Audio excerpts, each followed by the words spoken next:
ذاتی معالج ہیں ان کو جانے دیا جائے اور عمران خان صاحب کا ٹھیک علاج ہو. اور ابھی پوری دنیا جو ہے اس بات پوری دنیا کو پتہ چل گیا ہے کہ ان کے ساتھ جیل میں عمران خان کے ساتھ کیا رویہ رکھا گیا.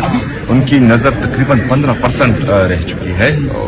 یہ بہت بڑی بات ہے اور میرے خیال میں سیاست سے بالاتر ہو کر یہ پاکستان کے سابقہ وزیر اعظم بلکہ موجودہ وزیر اعظم ان کے مینڈیٹ پر ڈاکہ ڈالا گیا ہے اور پاکستان کے سب سے بڑی سیاسی جماعت کے لیڈر کے ساتھ تحیات چیئرمین کے ساتھ ایسا ہو رہا ہے. تو یہ میرے خیال میں خطرناک ہے اور اس سے نفرتیں اتنی بڑھ جائیں گی کہ پھر کوئی سنبھالنے والا نہیں ہوگا. السلام علیکم سہیل صاحب, آپ کی کیا مطالبات ہیں آج کی؟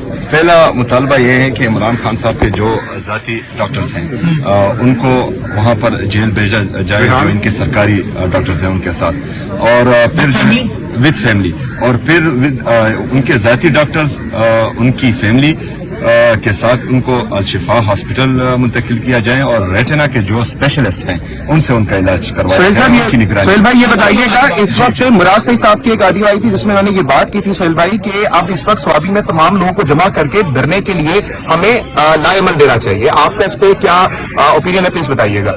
مراد بھائی ہمارا بڑا ہے اور اس کی بات کو جو ہے ہوا میں نہیں پھینکا جائے.